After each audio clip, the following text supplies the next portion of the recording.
آل محمد كما باركت على إبراهيم وعلى آل إبراهيم إنك حميد مجيد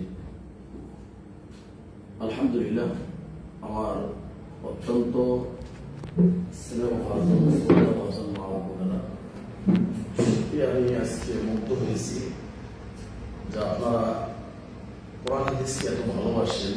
কোরআন হাদিসের আলোচনা শোনার জন্য আপনাদের এই আগ্রহ, এই আকাঙ্ক্ষা আল্লাহ রাব্বুল আলামিন যেন কবুল করে নেয় এবং এই মজলিসে আজকে যে আলোচনা হবে ইনশাআল্লাহ যদি আপনারা একটু মনোযোগ দিয়ে শুনেন, প্রতিটি কথা প্রতিটি বাক্য আপনার জীবনকে পরিবর্তন করে দেবে ইনশাআল্লাহ।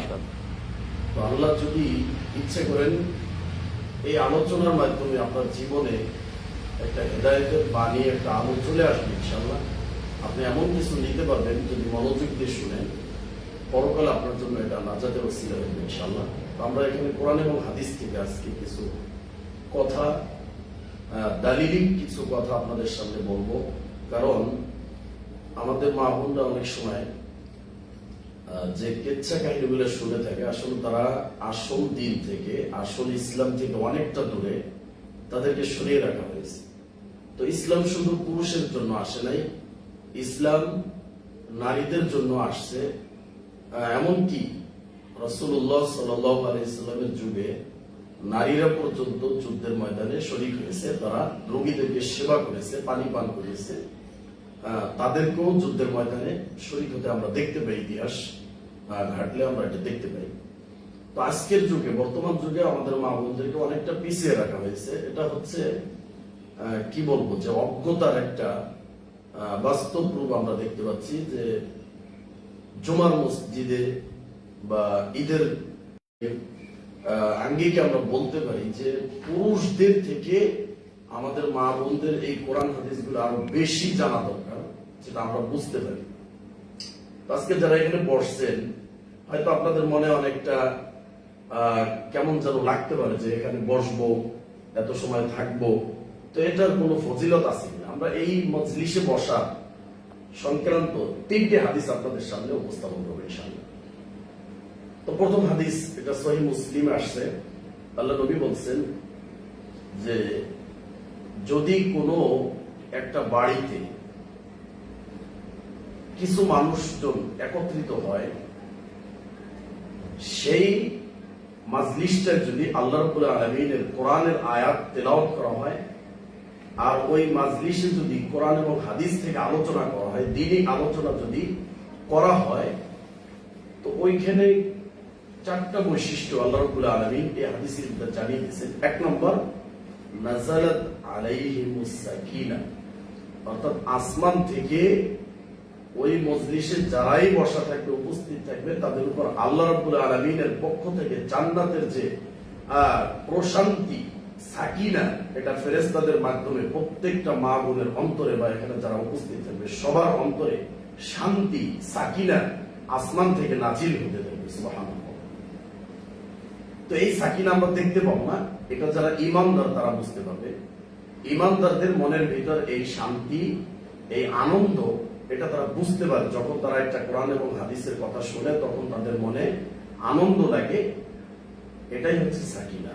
তাদের মন থেকে সমস্ত পেরেশানি দূর হয়ে যায়। তারা আল্লাহর কোরআন শুনছে, তারা রাসূলের হাদিস শুনছে, এটাই তাদেরকে মুক্তি দেবে পরকালে, এটাই তাদেরকে জান্নাত দেবে, নাজাত দেবে। এজন্য তাদের মনে প্রশান্তি চলে আসে।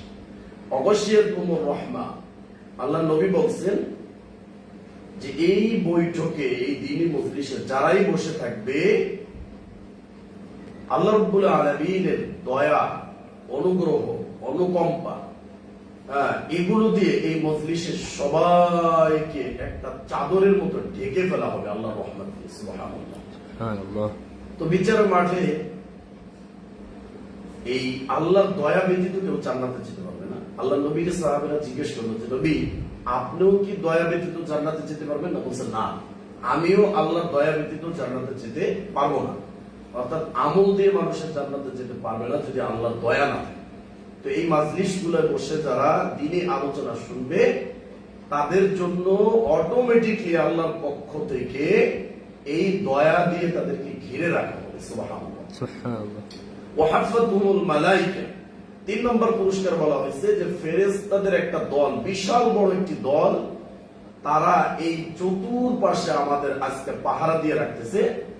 বিচারের মাঠে আল্লাহ যেদিন আমাদেরকে উঠাবে সেই দিন এই ফেরেশতারা সাক্ষী দেবে যে আল্লাহ অমুক বান্দা এবং বান্দি তোমার এই দ্বীনি মজলিসে বসে কোরআন এবং হাদিসের আলোচনা শুনছিল, আমরা সাক্ষী ছিলাম, আমরা আজকে সাক্ষ্য দিচ্ছি তারা এই আলোচনা শুনছিল, অতএব তুমি তাদেরকে ক্ষমা করে দাও। আল্লাহ হয়তো সেই দিন আমাদেরকে ক্ষমা করে দেবে, ফেরেশতাদের সাক্ষীও ছিলেন। তো এই মজলিসটাকে এখন ঘিরে রাখছে কারা? ফেরেশতারা। তা আমরা এমন একটা মজলিসে বসা আছি যেই মজলিসটা ঘিরে রাখছে ফেরেশতা। তো আমরা সাধারণত মাটির তৈরি মানুষ, আর ফেরেশতারা হচ্ছে নূরের তৈরি। অথচ সেই নূরের তৈরি যারা আল্লাহর কাছে থাকে, যারা পুত পবিত্র, যারা কোনো গুনাহ করে না, যারা কোনো খাবার খায় না, তারা সারা দিনটা 24 ঘন্টা আল্লাহর বন্দেগী করে, ইবাদত করে। রাসূল সাল্লাল্লাহু আলাইহি ওয়াসাল্লাম হাদিসে বলছেন, আসমানের ভিতর 4 আঙ্গুল জায়গা পর্যন্ত ফাঁকা নাই যেখানে ফেরেশতারা সিজদায় পড়ে হয় না। সমস্ত আসমান ফেরেশতারা কি করে? সিজদায় পড়ে আছে। সব ফেরেশতারা যে যার কাজে সবাই নিয়োজিত আছে। তো এখানে একটা দল চলে আসছে, আল্লাহ পাঠিয়ে দিয়েছে, যাও আমার অমুক বান্দিরা এই দ্বীনি মজলিসে বসছে, অতএব তোমরা তাদেরকে ঘিরে রাখো, ব্যারিকেড দিয়ে রাখো, তাদের দারোয়ান হিসেবে তোমরা যাও, তোমরা তাদেরকে রক্ষণাবেক্ষণ করো যাতে শয়তান এই মজলিসে ঢুকতে না পারে। সুবহানাল্লাহ। এরপরে সবচেয়ে যেটা গুরুত্বপূর্ণ উপহার আজকে এই মজলিসে বসার জন্য আল্লাহ রাব্বুল আলামিন যেটা এখানে ঘোষণা করছেন, সবচেয়ে দামি, এত দামি কথা হাদিসের ভিতরে আছে, যদি না পড়তাম সত্যি বুঝতে পারতাম না যে এত দামি কথা রাসূল বলে দিয়েছে।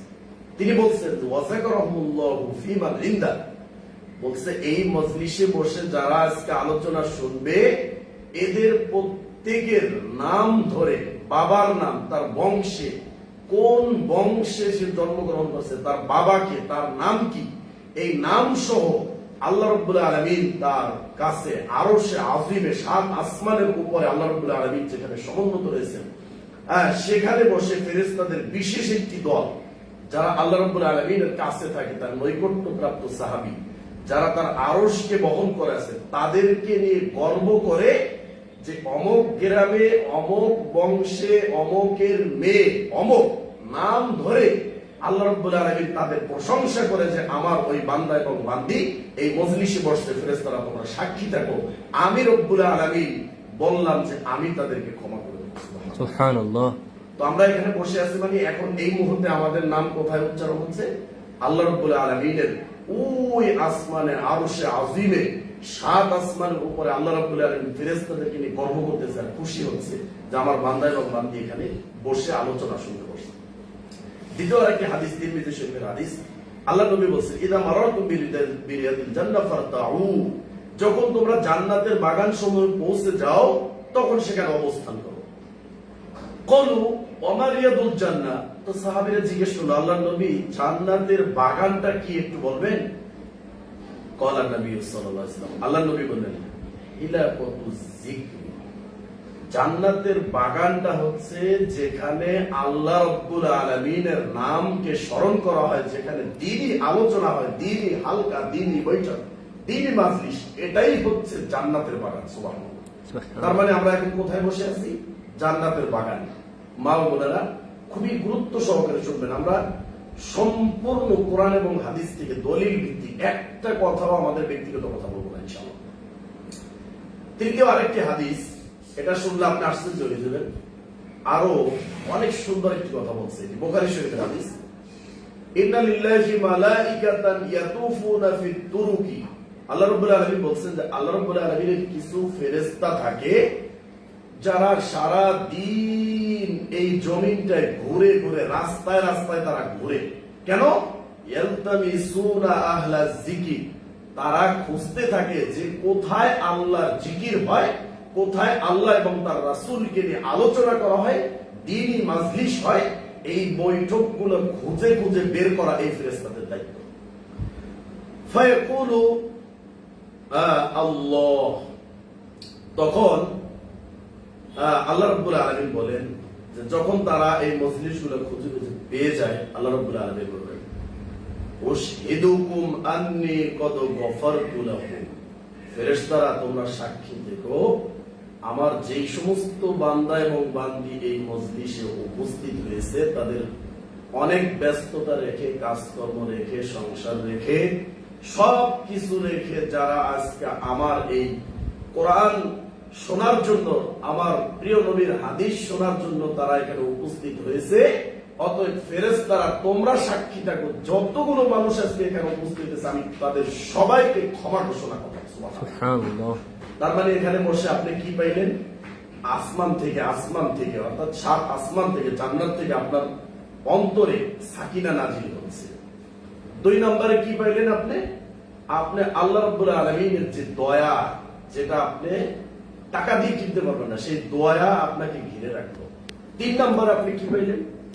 ফেরেশতারা আপনাকে গার্ড দিয়ে রাখলো চতুর্পাশে। 4th নম্বর আপনি কি পাইলেন? 7 আসমানে বসে আপনার আলোচনা করা হচ্ছে। আমি এমন একজন উত্তম ব্যক্তি এখন হয়ে গেছে যে আমাদের আলোচনা আল্লাহ রাব্বুল আলামিন 7 আসমানের উপরে বসে করতেছেন। 5ম নম্বর আপনি যেটা পাইলেন যে এই মজলিসটা হচ্ছে কি একটা জান্নাতের মজলিস।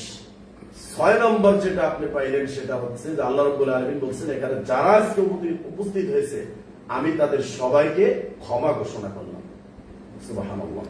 তো আজকে আমরা এই ফজিলত বা এই যে কথাগুলো আমরা শুনলাম, এগুলো শোনার পরে আমি আশা করব যে আমাদের মা বোন যারা এখানে উপস্থিত হয়েছেন তাদের অন্তরের ভিতর মানে এই ধরনের আলোচনা শোনার জন্য, ওয়াজ মাহফিল হোক, জুমার খুতবা হোক, ঈদের সালাত হোক, মানে আপনি সবার আগে লাফিয়ে পড়া উচিত যে এই ধরনের মজলিসে এত ফজিলত, এত সওয়াব থেকে আলোচনা শোনার তৌফিক দান করে আল্লাহুম্মা আমিন। সম্মানিত আমার মা ও বোনেরা, আপনারা একটু ধৈর্য সহকারে কান খাড়া করে শুনবেন। প্রত্যেকটা কথা আপনার হৃদয়ের ভিতর বসিয়ে নেবেন এবং এটা যেন আপনার আমলের উদ্দেশ্য হয়। আপনি আল্লাহর কাছে এটা মনে মনে বলবেন, আল্লাহ আমি আজকের আলোচনা থেকে আমি যেন আমার জীবনকে পরিবর্তন করতে পারি, আমি যেন কোরআন এবং হাদিসের রঙে আমার জীবনটাকে রাঙিয়ে তুলতে পারি। এতদিন যা কিছু করছি আমি আজকের আলোচনা শোনার পরে আমার জীবনে তুমি একটা পরিবর্তন করে দাও, এমন দিয়ে দাও যে কোরআন এবং হাদিসের বাইরে আমি কোনো কাজ, আমি কোনো কথা, আমার কোনো চালচলন, আমার কোনো কিছু কোরআন এবং হাদিসের বাইরে হবে না, এরকম একটা প্রতিজ্ঞা করে আছে। ইনশাআল্লাহ দেখবেন আল্লাহ আপনাকে ভালো কিছু দেবে। তো আমরা সূরা হুদের একটি আয়াত আপনাদের সামনে পড়ব। আল্লাহ রাব্বুল আলামিন বলেছেন, ওয়া ইলা তামুদা আখাহুম সালিহা ক্বালা ইয়া কওমি ইবুদুল্লাহ মা লাকুম মিন ইলাহিন গায়রু। আল্লাহ রাব্বুল আলামিন পৃথিবীতে 1,24,000 নবী রাসূলকে পাঠিয়েছে। কেউ কেউ বলছে 10,000, কেউ কেউ বলছে 313, কেউ বলছে 315, 1,24,000 আমরা ধরে নেই।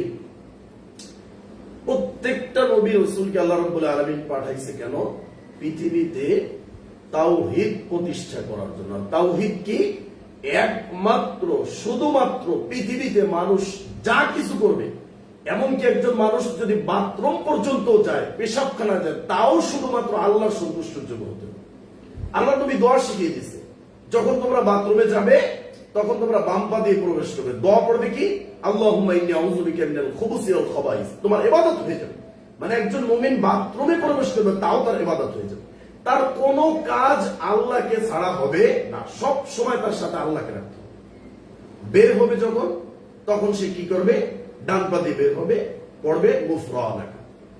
অতএব আল্লাহ রাব্বুল আলামিন তার যত ভুল ত্রুটি হয়েছে সে আল্লাহর কাছে ক্ষমা চাইতেছে, গুফরানাকা, আল্লাহ আমাকে ক্ষমা করে দিন। আরেকটা কথা এখানে বলে রাখি, অনেক সময় বাচ্চাদেরকে অনেক কান্নাকাটি করতে দেখা যায়, বা মা ও বোনেরা অনেক সময় জিনের রোগী হয়ে যান, আমরা দেখতে পাই জিনে ধরে অনেক মা বোন। এই ভুলটা আর কেউ করবেন না আজকের পর থেকে, আমি বলে যাচ্ছি আজকে। বা আপনাকে যখন জিনে আক্রান্ত করে তখন আপনার বাচ্চার উপরে প্রভাবটা পড়ে। তো যেই মা বোন আমরা যখনই টয়লেটে যাব তার আগে সব সময় একটা কাশি দিয়ে দেব। কাশি দিলে আপনার জিন ওই বাথরুমের ভিতরে অবস্থান করে, তাহলে আপনাকে কোনো জিন কোনোদিন আক্রান্ত করতে পারবে না, কোনোভাবেই জিনের আসর আপনার উপর প্রভাব ফেলতে পারবে না। যখনই টয়লেটে ঢুকবে একটা কাশি দিয়ে ঢুকবে, একটা কাশি দেবে। এবং বাচ্চাদেরকে আপনারা সব সময় ওই যে ডাস্টবিন বা এখানে ওখানে বা বাথরুমে অনেক সময় বাচ্চা ঢুকে যায় ই করে, এটা খেয়াল রাখবেন। মাগরিবের সময় বাচ্চাদেরকে আপনার কাছে রাখবেন, তাহলে বাচ্চা কখনোই কোনোদিন কোনো জিনের আক্রমণের শিকার হবে না, কান্নাকাটি করবে না। বিশেষ করে মাগরিবের সময়টা এবং একেবারে দুপুর বেলা, এই সময়টা বাচ্চাদেরকে আপনারা কাছে রাখবেন ইনশাল্লাহ। আর শিরকি যত কর্মকাণ্ড আছে আমরা আজকে কিছু উল্লেখ করবো ইনশাল্লাহ। আপনাদের যত মানে সামাজিক যে রীতিগুলো রয়েছে আমরা কিছু তুলে ধরবো, যেগুলো অবশ্যই আপনাদেরকে বর্জন করতে হবে। তো অনেক বাচ্চাকে আমরা দেখি কপালে কালি দেওয়া হয়, এটা কখনো দিবেন না বাচ্চাদের। এটা দিলে ওর উপর জিনের আসর আসবে। আর তাবিজ তো ব্যবহার করবেন না, এই সম্পর্কে আমরা বলবো কথা ইনশাল্লাহ। তো প্রত্যেকটা নবী রাসূলের কাজ ছিল কি, তারা মানুষকে আল্লাহর দিকে ডাকছে, শুধুমাত্র আল্লাহর দিকে, আর কোনো কথা চলবে না। পৃথিবীতে সব কিছু বাদ, কোনো কারো ইবাদত করা যাবে না, কোনো কারো কাছে যাওয়া যাবে না, কোনো কারোর জন্য কোনো কোথাও কোনো স্থানে কোনো দরগায় কোনো পীরের কাছে কোনো মান্যত করা যাবে না, কোথাও কোনো কিছু চাওয়া যাবে না। যা কিছু প্রয়োজন চাইতে হবে কোথায়? আল্লাহর কাছে। এটাই নবীদেরকে আল্লাহ রাব্বুল আলামিন দায়িত্ব দিয়ে পাঠিয়েছে। 1,24,000 পয়গম্বর, তার মধ্যে একজন নবী কোনদিন এরকম পাবেন না যে নবীদের একটা মাজার পৃথিবীতে আছে, বা নবীরা জীবিত থাকা অবস্থায় মাজারে সিজদা করছে বা মাজারে গিয়ে নবীর কাছে কিছু চেয়েছে। নবী জীবিত থাকা অবস্থায় 1,24,000 নবী রাসূলদের মধ্যে একজন নবী রাসূলের ইতিহাস নেই যে ওই নবী জীবিত থাকা অবস্থায় তার অনুসারীরা তার কাছে এসে কিছু চেয়েছে আর সে সরাসরি দিতে পারছে। তাদের কাছে যখনই এসে চাইছে তখন তারা বলছে কার কাছে চাও? আল্লাহর কাছে। কারণ এটা আমাদের দায়িত্ব নয়, আমাদের দায়িত্ব শুধু তোমাদেরকে আল্লাহর বাণী পৌঁছে দেওয়া। আল্লাহ কি চিনান, আল্লাহ কে, আল্লাহর ক্ষমতা কতটুকু, আল্লাহ কি পারেন, এগুলো চিনাও। অতএব এই সামুদ জাতি, যাদেরকে অনেক কঠিন ভাবে ধ্বংস করা হয়েছে, যাদের নিশানা পর্যন্ত পৃথিবীর বুকে আজকে কি নেই, বিদ্যমান নেই, এই সামুদ জাতির কাছে নবী সালেহ আলাইহিস সালামকে পাঠানো হয়েছে। তিনি বললেন ক্বালা ইয়া কওমি ইবুদুল্লাহ মা লাকুম মিন ইলাহিন গায়রুহু, তোমরা শুধুমাত্র আল্লাহর ইবাদত করো। তো ওনাকে পাঠানো হয়েছে, উনি তো বলতে পারতেন যে তোমরা আমার ইবাদত করো, বলে নাই, বলছে তোমরা আল্লাহর ইবাদত করো। মানে একজন নবীর দায়িত্ব কি, সে কাকে চিনাবে? আল্লাহ কি চিনাবে। আর যেই নবীদের দায়িত্ব এখন বর্তমান আলেম ওলামা আমরা পালন করতেছি, তো আমারও কাজ হবে কি, আমি চিনাবো আপনাকে কাকে? আল্লাহকে চিনাইতে হবে। যখনই আলেম হয়ে আলেম নামের জালেম আর ওই মূর্খ ভণ্ড এই জায়গা দখল করে যখন বলবে জানা আমার মাজারে আসো, আমার এখানে সিজদা করো, এখানে মান্যত মানো, এখানে চাও, এখানে টাকা দান করো, তাহলে তুমি সবকিছু পাবে, তাহলে বুঝতে হবে সে কি নবীর শত্রু, সে ইসলামের শত্রু, সে আল্লাহর শত্রু, সে মুসলিমের শত্রু, সে এই পৃথিবীতে বেঁচে থাকার তার কোনো অধিকার নেই। কোন একটা নবী পর্যন্ত সাহস পায় নাই যে আমাদের ইবাদত করো। তাহলে আমি এত বড় আলেম হয়ে গেলাম যে আমার ইবাদতের জন্য আমি মাজার বানাই আমি ডাকবো? তাহলে আমি কি আসলে নবীদের দায়িত্ব পালন করতেছি, না নবীদের শত্রুতা করতেছি, আল্লাহর শত্রুতা করতেছি, রসুলের শত্রুতা করতেছি? এ ধরনের হাজারো অসংখ্য মাজার, এ হাজারো দরগা, পীর, মুরিদ বাংলাদেশে অভাব নেই। কিন্তু আল্লাহ রাব্বুল আলামিন যাদের উপর বিশেষ দয়া করছে তারাই একমাত্র এটা থেকে বেঁচে আছে। আর আমাদের মা বোনদের সবচেয়ে এই বিষয়ে আলোচনা শোনা বেশি দরকার, কারণ 70,000 নারী তারা দাজ্জালের অনুসারী হবে, দাজ্জালের শেষ জামানা বের হবে। মানে দাজ্জাল বের হয়ে সবচেয়ে বেশি ধোঁকা দেবে কাদেরকে? নারীদেরকে। কারণ আমাদের মা বোনদের মনটা একটু কি থাকে, নরম থাকে। এজন্য পীর, মাজার, খানকা, ওলি, গাউস, কুতুব যারা রয়েছে এরা সবচেয়ে বেশি মানে ধোকায় ফেলছে কাদেরকে? আমাদের মা বোনদের। মাজারে সবচেয়ে বেশি, এই যে লালন শাহ মাজারে দেখলাম, ভণ্ড লালন শাহ, আল্লাহু আকবার, সেখানে দেখি কি সব মা বোনেরা, সব মা বোনেরা, পুরুষ কয়জন, মানে নারীদের মনটা একটু নরম থাকে, এই জন্য তাদেরকে দিয়ে শিরিক করানো যায়। তো আল্লাহ আমাদের মা বোনদের হেফাজত করুক, মা বোনেরা যেন এই খপ্পরে কোন না পড়ে। কোন পৃথিবীর কোন কিছুর বিনিময় মাজার বা কোন পীরকে মানা যাবে না। আমার সবচেয়ে বড় পীরকে, পীর যদি মানতে হবে সরাসরি আল্লাহ, আমার সবকিছু আমি আল্লাহর জন্য দিয়ে দেব, সবকিছু। কুল ইন্না সলাতি ওয়া নুসুকি ওয়া মাহইয়ায়া ওয়া মামাতি লিল্লাহি রাব্বিল আলামিন। আল্লাহ বলছেন, হ্যাঁ নবী আপনি বলুন, আমার সালাত, আমার ইবাদত বন্দেগী, আমার জীবন মরণ সবকিছু বিশ্ব প্রতিপালক আল্লাহ রাব্বুল আলামিনের জন্য আমি নিবেদিত করে দেব। এটা হবে ইসলামের হক, আল্লাহ রাব্বুল আলামিনের হক। এটার বাহিরে যদি কেউ কিছু করে তাহলে আল্লাহ রাব্বুল আলামিনের সাথে কি করবে? শিরক করবে। তো এই সামুদ জাতির কাছে সালেহ আলাইহিস সালামকে পাঠাইছেন, তিনি বললেন যে আল্লাহ ছাড়া পৃথিবীতে আর কোন ইলাহ নেই। তো উনি কি বলছে যে তোমরা আমার ইবাদত করো? বলে নাই। হুয়া আনশাকুম মিনাল আরদি, তিনি পরিচয় করে দিয়েছেন আল্লাহকে, হুয়া আনশাকুম মিনাল আরদি, যিনি তোমাদেরকে মাটি থেকে সৃষ্টি করেছেন। তো আমরা জানি যে আদম সন্তানকে কিসের থেকে সৃষ্টি করা হয়েছে? মাটি থেকে। ফেরেশতাদেরকে নূর থেকে। আর ইবলিস শয়তান যেটা জিন রয়েছে তাদেরকে কিসের থেকে সৃষ্টি করা হয়েছে? আগুন থেকে। আগুন। তো এই যে একজন নবী হয়ে তিনি কার দিকে দাওয়াত দিচ্ছে তার উম্মতকে? আল্লাহর দিকে, আল্লাহকে চিনাচ্ছে। বলছে কোন আল্লাহ? যে আল্লাহ তোমাকে মাটি থেকে সৃষ্টি করেছে। কেমনে মাটি থেকে বললো? কারণ স্বামী এবং স্ত্রী দুইজনের মিলনের কারণে বাচ্চা পৃথিবীতে আসে, তাই না? তো এই যে তারা যে খাবারটা খায়, এই খাবারটা কোথা থেকে হয়? মাটি থেকে। লাউ, তারপরে আলু, পেঁয়াজ, মাছ, যা কিছু হয় সবকিছু জমিন থেকে হয় না? এই জমিন থেকে হওয়ার পর ওটা আমরা খাই। এটা খাওয়ার পর আমাদের ভিতরে আসে, সেখান থেকে এই যে মা বোনদের যে মিলনের মাধ্যমে যে বাচ্চাটা হয়, তো এই পৃথিবীর উৎপন্ন খাবার থেকে এটা আসে, মাটি থেকে। বোঝা গেছে কথা? তো এইভাবে আল্লাহ রাব্বুল আলামিন মাটি থেকে কেন বলল? কারণ মাটির স্বভাব হচ্ছে কি? নম্র, নিচু। মাটি দিয়ে তুমি চলবে, মাটির উপর দিয়ে যেভাবে তুমি দাপাদাপি করো, দৌড়াদৌড়ি করো, মাটিকে কোপ মারো, মাটি খুঁড়ো, মাটি কোনোদিন প্রতিবাদ করে না। ঠিক তেমনি ভাবে একজন মুসলিম, একজন ইমানদার এই পৃথিবীতে এমন ভাবে চলবে, তার উপর হাজারো বিপদ আসবে, বাধা আসবে, সে সবকিছু উপেক্ষা করে সোজা সিরাতুল মুস্তাকিম, সোজা ইসলামের পথে চলবে। কারণ মাটির স্বভাব হচ্ছে কি? নীরব হয়ে চলা। একজন ইমানদার মুসলিম নারী পুরুষ সে সবাই আল্লাহর দিকে সোজা ভাবে চলবে। যে যাই বলুক, ওই মানুষে বলবে যে ও তুমি কোরআন হাদিস ধরছো, তাই না? বলুক, মানুষ আপনাকে নিয়ে হাসাহাসি করবে, করুক। আমরা অনেকগুলো আয়াত আজকে এখানে শোনাবো, ইনশাআল্লাহ আপনারা শুনে যাবেন। শুনলে মনটা একেবারে ঠান্ডা হয়ে যাবে। আল্লাহ রাব্বুল আলামিন মাটি থেকে সৃষ্টি করে আপনাকে আপনার ভিতর থেকে অহংকার দূর করতে বলল যে আপনি একটু মাটির মানুষ, মাটির তৈরি মানুষ। অতএব আপনার ভিতরে কোনো অহংকার, হিংসা থাকবে না। ওয়াস্তা'মারাকুম ফিহা, আর আল্লাহ আপনাদেরকে এই মাটিতে, জমিনে থাকার জন্য বসবাসের জায়গা করে দিয়েছে, সুন্দর জায়গা, তাই না? মানুষ কত সুন্দর একটি ঘরের ভিতরে থাকে, তাই না? কিন্তু একটা মুরগি, একটা কুকুর, একটা বিড়াল, হাঁস, এগুলো কিন্তু বাহিরে থাকে, তাই না? ওদের কোনো বাসা নাই, বাড়ি নেই, ঘর নাই, কোনো কিচ্ছু নাই। তারাও তো আল্লাহর সৃষ্টি, মানুষও আল্লাহর সৃষ্টি। মানুষকে কত সুন্দর একটি নিয়ামত দিয়েছে, একটি ঘর দিয়েছে। বৃষ্টি নামুক, ঝড় হোক, ভূমিকম্প হোক, মানুষকে নিরাপত্তার জন্য সুন্দর একটি ঘরের ব্যবস্থা করে দিয়েছে।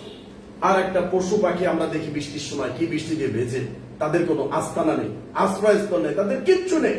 তো মানুষকে আল্লাহ কত বড় নিয়ামত দিয়েছে, আলহামদুলিল্লাহ। তো এই পৃথিবীতে বসবাসের জায়গা করে দিয়েছে কে? আল্লাহ। আল্লাহকে চিনাচ্ছে একজন নবী, আল্লাহকে চিনাচ্ছে। এরপরে কি বলছে? সবচেয়ে চমৎকার কথা, ফাস্তাগফিরুহু সুম্মা তুবু ইলাইহি। বলছে তোমরা আল্লাহর কাছে ক্ষমা চাও এবং আল্লাহর দিকে তোমরা ফিরে যাও। এই নবী হয়ে কি দাওয়াত দিয়েছে? বলছে যে তোমরা আমার কাছে আসো, আমাকে সিজদা করো, আমার মাজার আছে, খানকায় তোমরা মানো, মান্নত মানো। কিচ্ছু বলেনি। একজন নবী হয়ে যদি আল্লাহকে চেনে, আল্লাহর দিকে দাওয়াত দেয়, তাহলে নবীদের থেকে এখন যে আলেম ওলামা যারা ওলি, যারা পীর, তারা কি ওই নবীদের থেকে বড় হয়ে গেছে? হয় না? আল্লাহ রাব্বুল আলামিন বলেছেন ইন্না রাব্বি করিবুম মুজিব, নিশ্চয়ই আমার রব, আমাদের রব এত নিকটে তুমি কল্পনাও করতে পারবে না, এত নিকটে। এবং যখনই কোনো বান্দা বিপদে পড়ে আল্লাহকে স্মরণ করে, আল্লাহ বলছেন মুজিব, আমি তার ডাকের সাথে সাথে সাড়া দিই। সুবহানাল্লাহ। মা ও বোনেরা, আল্লাহ রাব্বুল আলামিন কতটা নিকটে, আমরা আরেকটি আয়াত থেকে আপনাদেরকে প্রমাণ করছি। আল্লাহ রাব্বুল আলামিন বলেছেন ওয়ালাকাদ খলাকনাল ইনসানা ওয়া না'লামু মা তুওয়াসউ বিহি নাফসু। আল্লাহ বলেছেন অবশ্যই আমি মানুষকে সৃষ্টি করেছি। তো মানুষকে সৃষ্টি করছে কে? আল্লাহ। আল্লাহ বলে দিয়েছে আমি সৃষ্টি করছি, আমি আল্লাহ। অতএব যে সৃষ্টি করছে ক্ষমতা কার? তার। যে বিবাহ করছে তার বউর উপর কর্তৃত্ব করবে কে? তার স্বামী নাকি অন্য পুরুষ? স্বামী কর্তৃত্ব করবে, এটা তার অধিকার। সে বিবাহ করছে, সে জন্মগ্রহণ দিয়েছে, সে খাওয়ান দেয়, ভরণ পোষণ দেয়, সে থাকার জন্য বাড়ি করে দিয়েছে। তা আর একজন পুরুষ তার দেখাশোনা করবে, এটা কি সম্ভব? এটা কি হয়? হয় না। তো আল্লাহ রাব্বুল আলামিন তার পরিচয় দিচ্ছি কিভাবে? আমি অবশ্যই মানুষকে সৃষ্টি করেছি। তো যে আল্লাহ সৃষ্টি করেছে, যে আল্লাহ আমাকে কাপড় পরিয়েছে, যে আল্লাহ আমাকে ঘরে থাকিয়েছে, যে আল্লাহ আমাকে অক্সিজেন দিয়েছে, যে আল্লাহ আমাকে উত্তম খাবারের ব্যবস্থা করে দিয়েছে, মানুষ কি খাবে? কত সুন্দর তরকারি, মাছ, গোশ। আমরা যে খাবারটা খেয়ে ফেলে দেয় হাড্ডিটা, সেটা কুকুরে খায়। আমরা ঘাস পাতা গরুর জন্য লাগাই, ছাগলের জন্য লাগাই, সেটা ছাগলে খায়। কিন্তু কোনোদিন মানুষ একটা ঘাস তা বা লতা পাতা এগুলা খায় না। মানুষ খায় যেটা উত্তম, সেটা এটা কে করে দিয়েছে? আল্লাহ। আল্লাহ রাব্বুল আলামিন বলেছেন ওয়া না'লামু মা তুওয়াসউ বিহি নাফসু। আর মানুষের অন্তরে শয়তানে যে কুমন্ত্রণা দেয়, মনের ভিতর যে সমস্ত ওয়াসওয়াসা জাগ্রত হয়, সেটাও কে জানে? আল্লাহ। মানে এটা আল্লাহর ক্ষমতা বুঝাইছে যে তোমার অন্তরে, মানে এই মুহূর্তে আমার অন্তরের ভিতরে কি হচ্ছে, এটা কে জানে? আল্লাহ। এজন্যই তিনি আল্লাহ। এই অন্তরের ভিতর যে আমি কি মনে মনে ভাবছি, আমি এখন মনে মনে ভাবলাম যে আমি আপনাকে একটা থাপ্পড় দেবো। আচ্ছা, এটা আমি মনে মনে ভাবছি, কিন্তু এটা কি ওকে বলছি আমি? এটা কে জানে? আল্লাহ। এই মনের কথাও আল্লাহ জানে। এই মনের কথা যিনি জানবে তিনি হচ্ছেন আল্লাহ। তারই ইবাদত করতে হবে, তার কাছেই চাইতে হবে, তার কাছেই সবকিছু আমাদের নিবেদন করতে হবে। তো যদি আমি কোনো পীরের কাছে যাই, মাজারে যাই, কোন পীর কি আমার অন্তরের ভিতরে কি আছে এটা বলতে পারবে? যদি এটা বিশ্বাস না হয়, তাহলে আপনি কোন পীরের দরবারে যাবেন, মা বোনদেরকে বলছি যাবেন, যাওয়ার পরে মনে মনে বলবেন যে আমি তোকে এখন একটা থাপ্পড় দেব। এরপর আপনি পীর সাহেবকে জিজ্ঞেস করবেন, পীর সাহেব বলেন তো আমি মনে মনে এখন কি ভাবছি। যদি বলতে পারে কোনোদিন যে না তুমি এখন মনে মনে ভাবছো যে আমাকে একটা থাপ্পড় দেবে, এটা যদি কোনোদিন বলতে পারে, তাহলে সেই দিন আপনাকে আমি বললাম ওই মুহূর্তে আপনি তাকে সিজদা করতে যান। আর যদি এটা কোনো পৃথিবীর কোনো মানুষ যদি না বলতে পারে, তাহলে বুঝতে হবে সে আপনার রব হওয়ার যোগ্য না। ইব্রাহিম আলাইহিস সালাম তিনি তার রবকে কিভাবে চিনলেন? যখন আকাশে সূর্য চাঁদ উঠলো, চাঁদ উঠলে বলল যে এটা আমার রব। যখন চাঁদ ডুবে গেল তখন বলল যে না, যে ডুবে যায় সে আমার রব হতে পারে না। এরপরে যখন সূর্য উঠলো, সূর্য দেখে বলল যে এটা তো চন্দ্র থেকেও বড়, তাহলে এটা মনে হয় আমার রব। সূর্যও যখন ডুবে গেল তখন বলল যে না, যে ডুবে যায় সে কখনোই রব হতে পারে না। অতএব ইব্রাহিম আলাইহিস সালাম তার রবকে চিনল একজন মূর্তির ঘরে জন্ম নিয়ে, মূর্তি পূজকের ঘরে জন্ম নিয়ে, যার 14 গোষ্ঠী, যার বংশ, যার এলাকা সব কিছু ছিল মূর্তিতে ভরপুর, হিন্দু, তারা ছিল মূর্তি পূজক। তারপরেও সেই ঘর থেকে ইব্রাহিম আলাইহিস সালামের জন্ম হয়ে যায়। আর আমরা মুসলমানের ঘরে জন্ম নিয়ে, বাপ মুসলমান, দাদা মুসলমান, নানা মুসলমান, স্বামী মুসলমান, ভাই মুসলমান, 14 গোষ্ঠী মুসলমান, তারপরেও আমরা কি করি?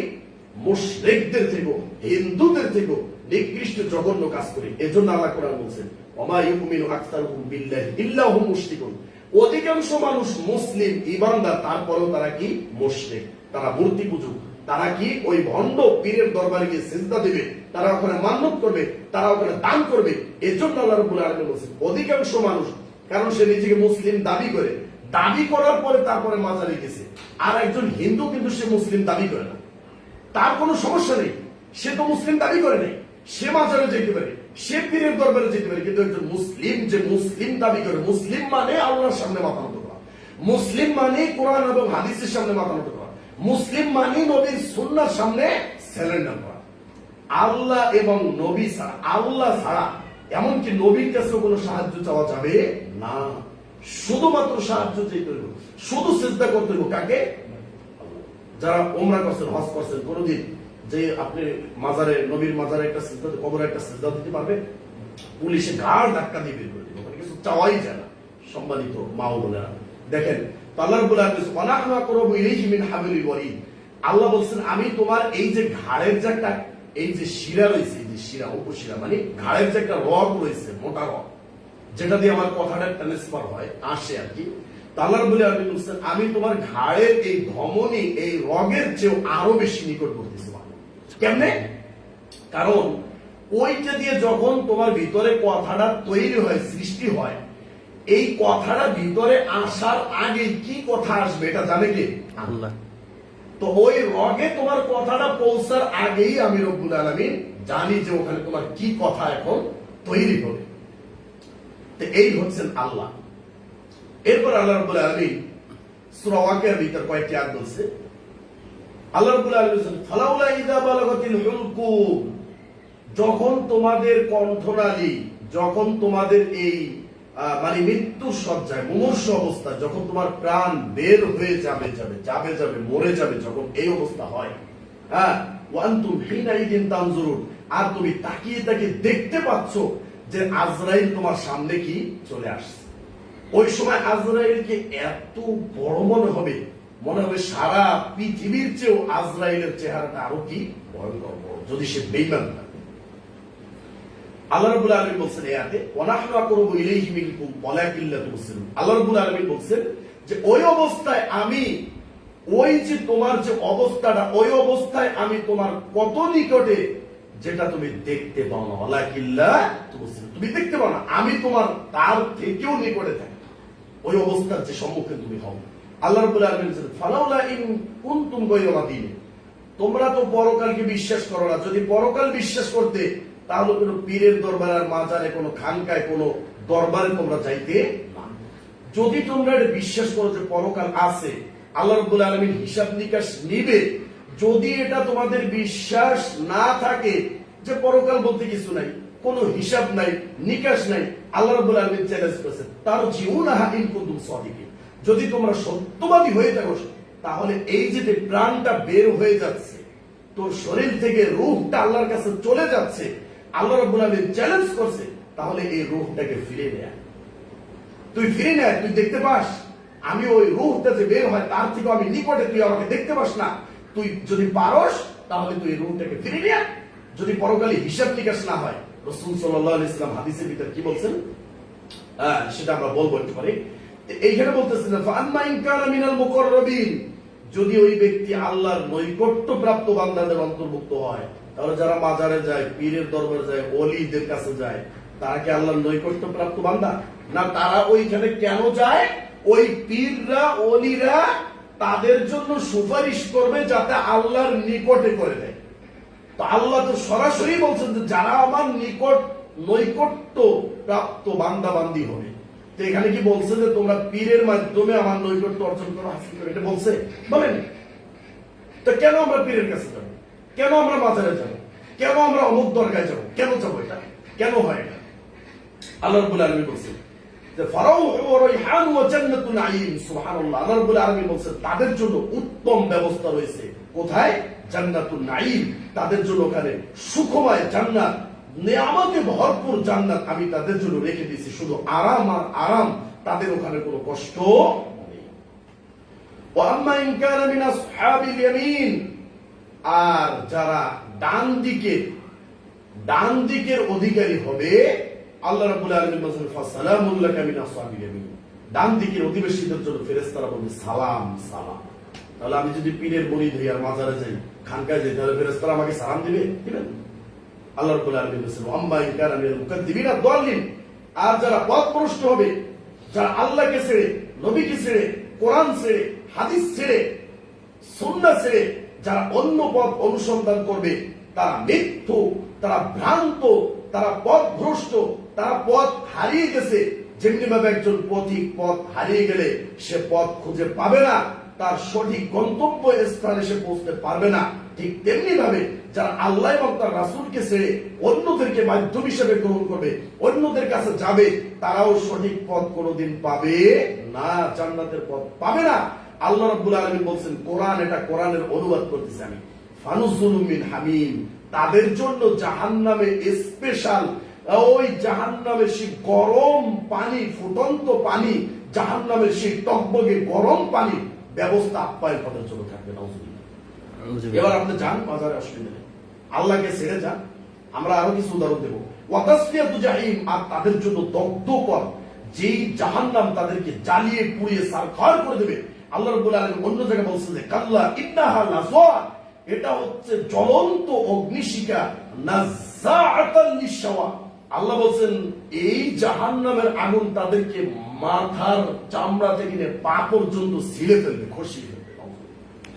আল্লাহ আমাদেরকে হেফাজত করুন, আল্লাহুম্মা আমিন।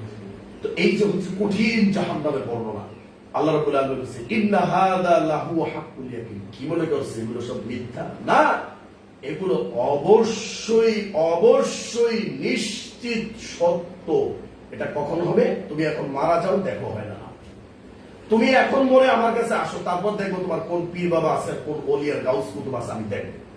আমার কাছে এখন তুমি মরে আসো, তুমি জান্নাত চাও, তুমি এখন মারা যাও, আমি তোমাকে জান্নাত দিব বা জাহান্নাম দিব। তুমি দেখতে পাবে যে আমার জান্নাত কত নিয়ামতপূর্ণ আর আমার জাহান্নাম কত ভয়ঙ্কর। তুমি এখন মারা যাও, তুমি দুনিয়াতে বেঁচে থাকলে আমি তোমাকে কেমনে দেখাবো, তোমাকে শুধু বিশ্বাস করতে হবে। তো যে হাদিসটা বলছিলাম যে মুমিনের প্রাণ জান্নাতের মধ্যে কেমন থাকবে, গাছের ভিতর যেমন পাখি বসে থাকে না, আল্লাহ রাব্বুল আলামিন বলছেন যে মুমিনদের অন্তরটা, মুমিনদের রূহ, মুমিনদের প্রাণ জান্নাতের যে গাছ রয়েছে ওই গাছের মধ্যে পাখি যেভাবে বসে থাকে, ওই পাখি বসে থাকার মতো ওই জান্নাতের গাছের মধ্যে কিয়ামত পর্যন্ত ওইভাবে মুমিনদের আত্মাটা জান্নাতের মধ্যে থাকবে। সুবহানাল্লাহ। তো সে মুমিন হবে কারা? যারা মাজারে যাবে তারা না, কখনোই সম্ভব নয়। তো সম্মানিত মা ও বোনেরা, একটা হাদিস আমরা এখানে আপনাদেরকে বলতে চাই। আল্লাহ রাব্বুল আলামিন আমাদের কতটা কাছে। তিনি বলছেন আনা ইনদা যন্নি আবদি বি, আমি বান্দার এত নিকটে যে বান্দা আমাকে যেভাবে মনে করবে, যেভাবে স্মরণ করবে, সে যেভাবে আমাকে কল্পনা করবে, আমি তার ওই কল্পনা ধারণা অনুযায়ী আমি তার নিকটে। বোঝা যায় এই কথাটা মা ও বোনেরা, যে আপনি আল্লাহকে যেভাবে ডাকবেন, যেভাবে মনে করবেন, আপনি সেইভাবে আল্লাহকে পাবেন। এখানে কিছু উদাহরণ দিচ্ছে। তিনি বলছেন যে ওয়া আনা মাআহু ইযা যাকারানি, আমি তার সাথে আছি কখন? বলছে ইযা যাকারানি, যখনই সে আমাকে স্মরণ করবে আমি তার সামনে উপস্থিত। সুবহানাল্লাহ। তো যেই আল্লাহ বলে দিয়েছে যে তুমি শুধু আমাকে স্মরণ করো, তুমি আমাকে স্মরণ করো, আমি তোমার সামনে। তাহলে এখানে তো যেখানে বসে যখনই আমাকে স্মরণ করবে তখনই আমি তার সাথে ওই সময় ওই অবস্থা আমি তার সামনে উপস্থিত হয়ে যাবো। এটা আমার রব, কারণ আমাকে বানাইছে কে? আমার রব। আমি একটা কোম্পানিতে চাকরি করি। আচ্ছা, আমার কোনো একটা বিপদ হইলে সর্বপ্রথম আমার ওখানে চলে আসবে আমার মা বাবা না আমার কোম্পানির ম্যানেজার? কারণ আমি এই কোম্পানিতে চাকরি করি। এখন আমার অ্যাক্সিডেন্ট হয়েছে, আমার বিপদ হয়েছে, অবশ্যই আমার মালিক আমার বিপদে দৌড়ে আসবে। তাহলে যেই মালিক আমাকে সৃষ্টি করছে, তাহলে আমার বিপদ হলে আমার মালিক আমার সর্বপ্রথম আমারটাকে সাড়া দেবে না? তো আমি কেন অন্যদের ভায়া নেব, অন্য কোথাও যাবো? কেন যাবো আমি? কারণ আমি জানি না কোরআন, জানি না হাদিস, জানি না ইসলাম, বুঝি না দিন। এই না বোঝার কারণে, না জানার কারণে আজকে আমাদের মা বোনদেরকে দিয়ে এই মাঝারের মতো একটা জায়গাকে রমরমা ব্যবসায় পরিণত করা হয়েছে। নাউজুবিল্লাহ। আমাদের মা বোনদেরকে আল্লাহ হেফাজত করবো। আমি তো এই হাদিসের ভিতরে চমৎকার কথা বলছে আল্লাহ রাব্বুল আলামিন। বলেন ফাইন যাকারানি ফি নাফসি যাকারতুহু ফি নাফসি, যদি বান্দা মনে মনে আমাকে স্মরণ করে আমি মনে মনে তার সামনে উপস্থিত হয়ে যাবো। সুবহানাল্লাহ। সে বুঝতেই পারবে না। তো তুমি ঘরের ভিতরে বসে আছো, ঘরের ভিতরে বসে জায়নামাজে বসে যে কোনো বিপদে, যে কোনো অবস্থায় 2 রাকাত নামাজ পড়ে আল্লাহকে স্মরণ করে 2 ফোঁটা চোখের পানি ফেলে দাও। আল্লাহ রাব্বুল আলামিন তোমার ওই বিপদ সাথে সাথে আগুনকে যেভাবে পানি দিয়ে নিভিয়ে ফেলা যায়, তুমি 2 রাকাত সালাত দিয়ে তোমার ওই বিপদ সাথে সাথে তুমি দূর করে ফেলতে পারো। সুবহানাল্লাহ।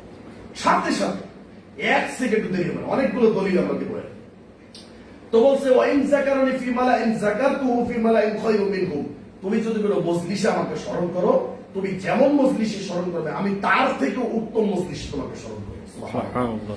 আল্লাহ রাব্বুল আলামিন বলেন এই যে চমৎকার যে কথাটা যেটা আপনাকে শোনাচ্ছি আমি, যে ওয়াইন তাকাররাবা ইলাইয়া বিশিবরিন তাকাররাবতু ইলাইহি জিরান, বলছে বান্দা যদি আমার দিকে 1 বিঘত এগিয়ে আসে, আমি ওই বান্দার দিকে 1 হাত এগিয়ে যাই।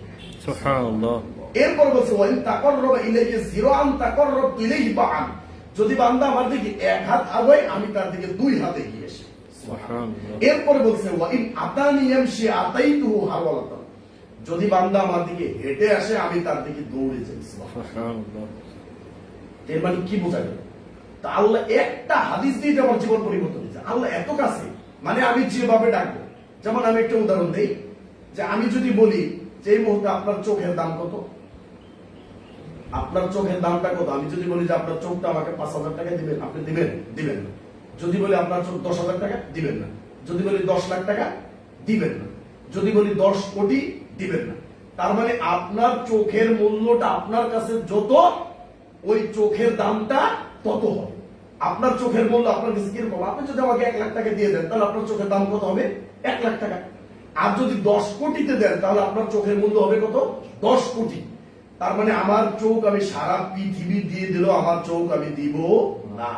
তো আমার চোখের দাম তখন কত হবে? সারা পৃথিবীর সমান। কথা বোঝা গেছে? এটা কেন বললাম? যে এই যে আমি যেভাবে আমার নিজেকে উপস্থাপন করব, আমার বডির দাম কত, আমার হাতের দাম কত, আমার পায়ের দাম কত, আমি যেভাবে উপস্থাপন করব সেই অনুযায়ী আমার মূল্য হবে। অতএব আমি আমার রবকে যেইভাবে ডাকবো, আমার রব আমার কাছে সেই রকমই সাড়া দেবে। কথা বোঝা গেছে? আমি যদি মনে করি যে না, আমার রবকে আমি ডাকবো ঘরে বসে, জায়গা বসে বসে, তাহলে কি আল্লাহ আমার কাছে আসবে? আপনার রবকে যেরকম সম্মান দিবেন, যেরকম মনে করবেন, আপনার রব ওই রকমই আসবে। যদি আপনি মনে করেন যে না, কারো পীরের দরবারে যাওয়া লাগবে, ওইখানে যে মাজারে সিজদা না দিলে আমার রবকে পাবো না, তাহলে আপনাকে ওইখানেই নিয়ে যাবে আল্লাহ।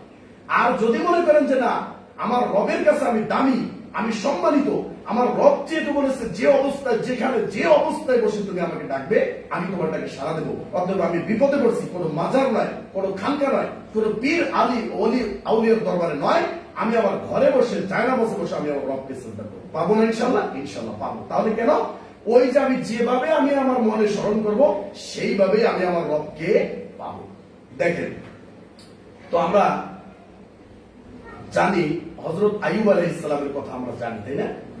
মা ও বোনেরা, ওনার এমন রোগ আল্লাহ দিছিল, দীর্ঘ 18 বছর পর্যন্ত, হাদিস সহিহ হাদিস আছে, আমাদের নবী বলছেন 18 বছর পর্যন্ত তার শরীরে ওই কি পচা গন্ধ, দুর্গন্ধ আসতো। এমনকি তার স্ত্রী, সন্তান, তার বন্ধু বান্ধব সবাই তাকে রেখে চলে গিয়েছে। 18 বছর পর্যন্ত একটা মানুষের শরীরে পোকা ধরিয়ে দিয়েছিল। এমন অসুস্থ, পোকা না, এমন রোগ দিয়েছিল আল্লাহ, যে তার শরীর থেকে দুর্গন্ধ আসত। এই অবস্থায় আইয়ুব আলাইহিস সালাম দীর্ঘ 18 বছর পর্যন্ত যদি ধৈর্য ধারণ করতে পারে, তারপর কি বলছে আল্লাহর কাছে, আপনি কোরআনের আয়াতটা শুনুন, তাহলে আপনি বুঝতে পারবেন। আল্লাহ বলছেন, ওয়া আইয়ুবা ইয নাদা রাব্বাহু আন্নী মাসসানিয়া দুররু। আল্লাহ রাব্বুল আলামিনের কাছে আইয়ুব আলাইহিস সালাম ডেকে ডেকে বলতেছেন, ইয নাদা রাব্বাহু, হে আমার রব।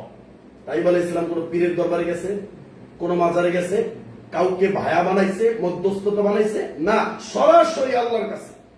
ইয নাদা রাব্বাহু, হে আমার রব, আন্নী মাসসানিয়া দুররু ওয়া আনতা আরহামুর রাহিমিন। আল্লাহ, আমাকে যে কষ্ট স্পর্শ করছে, এই যে রোগ শরীরে, আমি ঘুমাতে পারি না, আমি ঠিকমতো খাইতে পারি না, গোসল করতে পারি না, কেউ নাই আমার আশেপাশে, ছেলে মেয়ে আত্মীয় স্বজন সবাই আমাকে রেখে চলে গেছে। আল্লাহ, তুমি তো আমার রব, তুমি তো দেখতে পাচ্ছ। ওয়া আনতা আরহামুর রাহিমিন, তুমি রহমানদের রহমান, তুমি দয়ালুদের দয়ালু, শ্রেষ্ঠদের শ্রেষ্ঠ। আল্লাহ, তুমি কি আমার প্রতি একটু দয়া করতে পারো না? আইয়ুব আলাইহিস সালাম যদি ওই সময় দোয়া করত, আল্লাহ, আমি একজন নবী। মা বোনেরা ভালোভাবে খেয়াল করেন আয়াতটা, আপনাকে কোরআন এভাবেই বুঝতে হবে। যদি আইয়ুব আলাইহিস সালাম এভাবে বলতো, আল্লাহ, আমি একজন নবী, আমি এমন কি পাপ করলাম, আমাকে আপনি এই রোগ দিচ্ছেন, 1 বছর হইতো, 2 বছর হইতো, দীর্ঘ 18 বছর পর্যন্ত। তো আমরা অনেক সময় বলি না, যারা বিপদে পড়ি, যে আমি নামাজ পড়লাম, হজ করি, দান সদকাও করি, কোরআন পড়ি, জিকির আজকার করি, সবকিছু করি, তারপরও যত বিপদ আল্লাহ আমাকে দেয়, বলি না অনেক সময়? আসলে এই বিপদের মাধ্যমে আল্লাহ আপনার গোনাকে ক্ষমা করাইতেছে। আল্লাহ রাসূল বলছেন যে মুমিনের বিষয়টা এত আশ্চর্য, যে মুমিন যখন বিপদে পড়বে তখন সে কি করবে? ধৈর্য ধারণ করবে। এটা তার জন্য কি? এটা তার জন্য কি? কল্যাণ, এটা তার জন্য নেকি। আর যখন তার কাছে কোনো সুসংবাদ পৌঁছবে, তখন সে আল্লাহ কি করবে? শুকরিয়া আদায় করবে। এটাও তার জন্য কল্যাণ। মানে মুমিনের বিষয়টা একটা আশ্চর্য বিষয়। এমনকি আপনার শরীরে যদি একটা কাঁটাও যদি ফুড়ে, সেই কাটা ফোড়ার মাধ্যমে, ওই কষ্টটুকের মাধ্যমে আপনার জীবনের সব পাপ ক্ষমা করে আল্লাহ রাব্বুল আলামিন বলছেন যে আমার সাথে যখন তুমি সাক্ষাৎ করবে তখন তোমার আমল নামে কোনো পাপ আমি রাখতে দেবো। এটা হচ্ছে আপনার আমার রব। তো আইয়ুব আলাইহিস সালাম তিনি দোয়া করলেন, এইভাবে দোয়া করতে পারতেন মা ও বোনেরা, যে আপনি আমাকে কি জন্য এই রোগ দিলেন, আমি একজন নবী, কি অপরাধ করছি, আর আজকে দীর্ঘ 18 বছর আপনি আমাকে এই রোগ দিচ্ছেন? করেন। তিনি কোনো অভিযোগ করেন আল্লাহর বিরুদ্ধে। তিনি কি শব্দ বলছেন যে আল্লাহ আপনি আমাকে কষ্ট দিয়েছেন, আপনি তো দয়ালুদের দয়ালু, অতএব আপনি আমার প্রতি দয়ালু। আর আমরা রোগ একটা দিলে জ্বর হইতে পারে না, সাথে সাথে চলে যাই কি যে কোনো রোগের জন্য। আপনার সন্তান, আমি দেখলাম একটা সন্তানের গলায় তাবিজ দিছে, বললাম কেন তাবিজ দিছে? বলছে এই বাচ্চাটা পুকুর পাড়ে যায়, মানে হাইটে হাইটে পুকুর পাড়ে যায়, এই পুকুর পাড়ে যাতে না যায় এই জন্য তার গলায় তাবিজ দিছে। চিন্তা করে দেখছেন মানুষের দৃষ্টিভঙ্গি, মানে মা ও বোনদের মেজাজ, মন মাইন্ড কোথায় চলে গেছে। বাচ্চাটা বারবার পুকুরে যায়, পুকুরে যেই যদি পড়ে মারা যায় তাহলে আমার বাচ্চা তো পাবো না, এজন্য তোকে তাবিজ দিছে। তো আল্লাহ নবীর কাছে একজন আসলো, হাতে একটা বালা চলে আসছে, বলছে তুমি এটা খোলো। বলছে আল্লাহ নবী এটা আমাকে আরোগ্য দান করবে, এটা আমার রোগের জন্য দেওয়া আছে। বলছে এটা তোমাকে আরো দুর্বল করবে, আর এই অবস্থায় তুমি মারা গেলে তুমি কখনোই মুক্তি পাবে না, তুমি জাহান্নামে যাবে, খোলো এটা। তো তাবিজ মানুষকে মুক্তি দিতে পারে? তাবিজের ভিতরে কি আছে? তাবিজের ভিতরে কি আছে? কোন দেহ আছে, প্রাণ আছে, খায়, গোসল করে, ঘুমায়, কি আছে তাবিজের ভিতরে? তাবিজ আমার কি ক্ষমতা? তাবিজের ভিতরে কি ক্ষমতা রয়েছে? যার মাথায় বিন্দু পরিমাণ জ্ঞান রয়েছে সে কোনোদিন তাবিজ দিতে পারে না। তাবিজ একটা পৃথিবীর মানুষের তৈরি একটা জিনিস, একটা লোহা, এটাও মানুষে বানাইছে। যেটা কাইটন তাগি আমরা যেটা দিই সেটাও মানুষে বানাইছে। যে কাগজটায় লেখা হয় সেই কাগজটাও মানুষের বানানো, যে কলম দিয়ে লেখা হয় সেই কলমটাও মানুষে বানাইছে। আল্লাহ মানুষকে বেরেন দিতে বানিয়েছে। আল্লাহ রাব্বুল আলামিন যেগুলো মানুষকে দিয়ে বানাইলেন সেইগুলো যদি গলায় ঝুলাই তাহলে সেইগুলোর মাধ্যমে আমার কোন রোগ মুক্তি হইতে পারে? তো এইগুলো যিনি বানাইছেন, এইগুলোর যিনি স্রষ্টা, তিনি কি আমার এই রোগটা দূর করতে পারে না? তো বাচ্চা যদি পুকুরে যে মারা যায় তাহলে ওই বাচ্চা বেঁচে যাবে, জান্নাতে যাবে। কিন্তু ওই বাচ্চাকে যদি আমি ওই পুকুর থেকে বাঁচানোর জন্য গলায় তাবিজ ঝুলিয়ে দিই তাহলে ওই বাচ্চা যদি মারা যায় তাহলে বাচ্চা কোথায় যাবে? জাহান্নামে যাবে। তাহলে এই মা কি ওই বাচ্চাকে ভালোবাসলো না বাচ্চাকে জাহান্নামে ঠেলে দিল? মা ও বোনেরা ভালোভাবে শুনেন, আপনার বাচ্চাকে আপনি জাহান্নামে ঠেলে দিচ্ছেন, অথচ আপনি দেখাচ্ছেন যে আমি কত দয়ালু, আমার বাচ্চাকে আমি ভালোবাসি, আমি জাহান্নামের আগুন, মানে আমার বাচ্চা যাতে পুকুরে পড়ে মারা না যায় এজন্য আপনি তাবিজ ঝুলিয়ে দিয়েছেন। এরকম আরো অনেক আছে, বিছনায় পেশাব করে তাবিজ দিচ্ছে, রাত্রে চিল্লাপাল্লা দিয়ে ওঠে তাবিজ দিচ্ছে। কেন? আপনি সূরা কুল হুয়াল্লাহ জানেন, নাস জানেন, ফালাক জানেন, এগুলো পড়ে পড়ে আপনি ফু দেন, আয়াতুল কুরসি পড়ে আপনি ফু দেন, সূরা ফাতিহা 7 বার পরে গ্লাসের ভিতর পানি নিয়ে ফু দেন, 7 বার 7টা ফু দিয়ে পানি খাওয়াই দেন, বাচ্চার কান্না বন্ধ হয়ে যাবে। কি বলে? আপনার যদি বিশ্বাসই না থাকে তাহলে তো ইমানদারি না, আপনি কেন তাবিজের কাছে যাবেন? কেন আল্লাহর প্রতি বিশ্বাস নেই? যদি আপনার 50,000 বছর আগে মানুষ সৃষ্টি করা, 50,000 বছর আগে যদি তাকদীর লেখা হয়ে যায় তাহলে আমার বাচ্চা যদি পুকুর উপরে মারা যায় এটা তো আগেই আল্লাহ লিখে রাখছে, তাহলে আমি তাবিজ দিয়ে ফিরাইতে পারবো? তাহলে আমি বলছিলাম যে আইয়ুব নবীর 18 বছর পর্যন্ত রোগ হয়েছে, তার ভিতরে আল্লাহর কাছে অভিযোগ করে নাই। 18 বছরের মাথায় এসে তারপর আল্লাহকে বলতেছে যে আল্লাহ তুমি তো দয়ালুদের দয়ালু, আল্লাহ তুমি আমার প্রতি একটু দয়া করো, তবুও তিনি অভিযোগ দেয় নাই। এখন বলেন তার ইমান কিরকম ছিল? নবীদের ইমান। আপনার যদি 1 মাস, 1 বছর, 5 বছর একটা রোগ দেওয়া হইতো তাহলে আল্লাহকে আপনি আমি কি পরিমাণ গালিগালাজ করতাম, কি পরিমাণ গালিগালাজ করতাম। তারপরে এই 18 বছর যদি রোগ আল্লাহ আমাকে দেয়, যেমন অনেকের সন্তান হয় না, 2 বছর, 3 বছর, 5 বছর সন্তান হয় না, এই 5-10 বছর সন্তান না হওয়ার কারণে কত মাজার, কত কবিরাজ, কত ওজা, কত ভণ্ড, কত গণক, গায়ক, জ্যোতিষী, জাদুকরের কাছে যে আমাদের মা বোনেরা যায় তার কোনো হিসাব নেই। এই পানি পড়া, এই সুতা পড়া, এই কাইতন, এটা ওটা, এগুলো সব শিরিক, সব শিরিক। এগুলোর মাধ্যমে আল্লাহর অসন্তুষ্টি হয়, আল্লাহ নারাজ হয়ে যায়। আপনাকে একটা উদাহরণ দেই, আপনার সন্তান, আপনি জন্ম দিয়েছেন, এখন আস্তে আস্তে করে বড় করছেন সন্তানকে। আচ্ছা, এই সন্তান যদি বড় হওয়ার পরে আপনার উচিত ছিল, ওই সন্তানের উচিত ছিল কি বড় হয়ে কামাই করে খাওয়াবে কাকে? মা বাবাকে। এরপর বিবাহ শাদী করলে বউকে খাওয়াবে। কিন্তু আপনার ঘরের সন্তান যদি আপনার ঘরে জন্ম নিয়ে আপনি থাকতে দিলেন, আপনি কাপড় চোপড় দিলেন, খাবার দিলেন, সবকিছু দিলেন, কিন্তু কামাই করে দেয় কার করে? ওর চাচির করে, আর একজনের করে। তাহলে এটাকে আপনি সহ্য করতে পারবেন? মেনে নিতে পারবেন? পারবেন না। ঠিক তেমনি ভাবে আরেকটা উদাহরণ দেই। আপনার স্বামী আপনাকে বিবাহ করছে, দেনমোহর দিয়েছে, আপনাকে খাবারের ব্যবস্থা করে দিয়েছে, আপনাকে থাকার জায়গা করে দিয়েছে। তাহলে আপনার স্বামীর হক যে আপনার স্বামীকে আপনি খুশি করবেন, এটা আপনার উপর দায়িত্ব। আপনার স্বামী আপনাকে থাকতে দিল, আপনাকে খাবার দিল, আপনার জন্য ইনকাম করতেছে, আপনার জন্য দেশ ছেড়ে প্রবাসে পাড়ি জমিয়েছে, সবকিছু আপনার জন্য করতেছে, তাই না? আর আপনি যদি ভালোবাসাটা আর একজনকে দিয়ে দেন, তাহলে সেই স্বামী মানতে পারবে? পারবে মানতে? এটাই হচ্ছে শিরক। আপনার সন্তান যেভাবে আপনি চান না যে আপনার সন্তান হয়ে আর একজনকে কামাই করে খাওয়ান, আপনার স্বামী যেমন চায় না যে আমার বউ আর একজনকে আমার ভালোবাসার আমি যে ভালোবাসা পাই সেই ভালোবাসা আর একজনকে দেব, এটা যেমনি ভাবে আপনার স্বামী চায় না, এটা শরিক হয়ে যায়। আপনার স্বামী মানতে পারবে না। আর একজনকে যখনই আপনার সাথে দেখবে, আপনার স্বামী তাকে খুন করতে যাবে, আপনার স্বামী রাগ হয়ে যাবে। আপনিও যখন আপনার সন্তান আর একজনকে কামাই করে খাবে, আপনি রাগ হয়ে যাবেন, আপনি দেখতে পারবেন না সন্তানকে। সন্তানকে সমাজ থেকে বিতাড়িত করবেন, সম্পদ থেকে বিতাড়িত করবেন, বঞ্চিত করবেন, এমনকি আপনাকে তাকে তেজ্য পুত্র করে দেবেন। তাহলে যেই আল্লাহ আপনাকে সৃষ্টি করলেন, যেই আল্লাহ আপনাকে রিজিক দিলেন, যেই আল্লাহ আপনাকে মুসলিম ঘরে জন্ম দিয়েছে, যেই আল্লাহ আপনাকে কোরআন সুন্নাহর জ্ঞান শোনার মতো তৌফিক দিয়েছে, আহলুল হাদিস হওয়ার তৌফিক দিয়েছে, কোরআন সুন্নাহ শোনার তৌফিক দিয়েছে, যেই আল্লাহ মুসলিমদের মসজিদে আপনাকে সালাত আদায় করার তৌফিক দিয়েছে, কোন হিন্দুর ঘরে জন্ম দেয় নাই, কোন ইহুদির ঘরে জন্ম দেয় নাই, কোন খ্রিস্টানের ঘরে জন্ম দেয় নাই, কোন বৌদ্ধর ঘরে জন্ম দেয় নাই।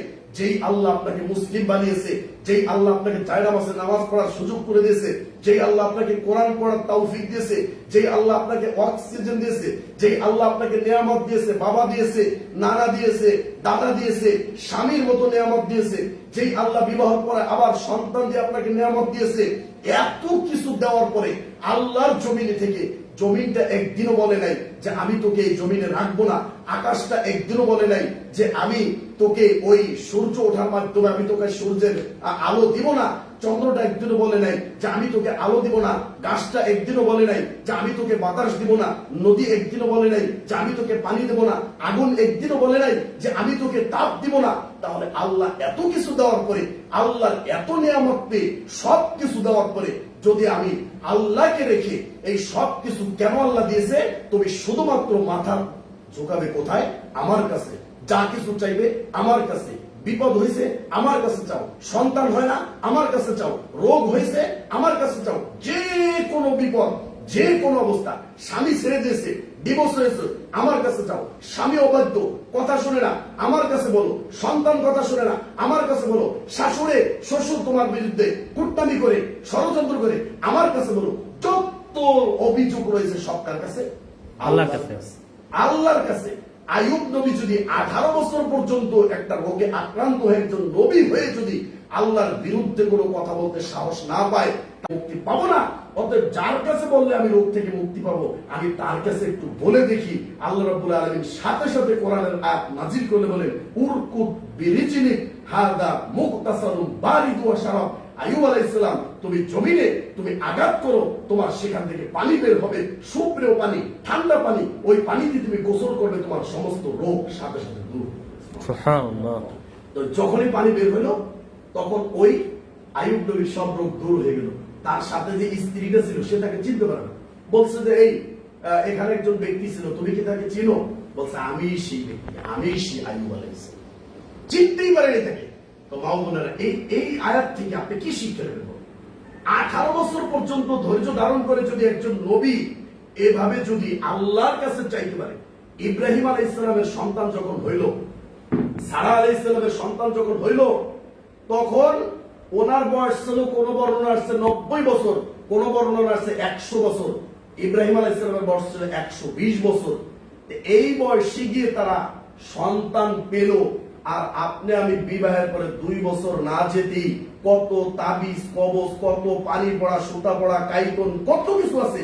এই সব কিছু মা বোনদের দ্বারা হয়, এগুলা সব কিছু মহিলাদের দ্বারা এগুলো শিরিক হয়।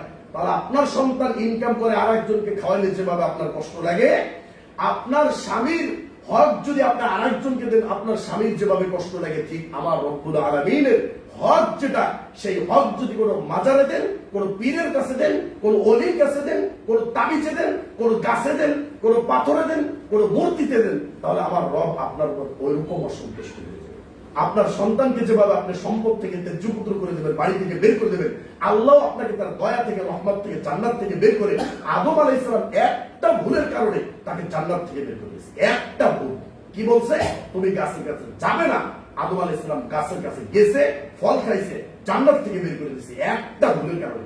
ইবলিসকে বলছে একটা আদেশ, তুমি সিজদা করো, সিজদা করে নাই, জান্নাত থেকে বের করে দিয়েছে। পৃথিবীর এমন কোন জায়গা, 4 আঙ্গুল জায়গা ফাঁকা ছিল না যেখানে ইবলিস সিজদা করে নাই। তারপরেও তাকে জাহান্নামে যেতে হবে। কেন? আল্লাহর একটা বিধানকে মানে নাই, এজন্য।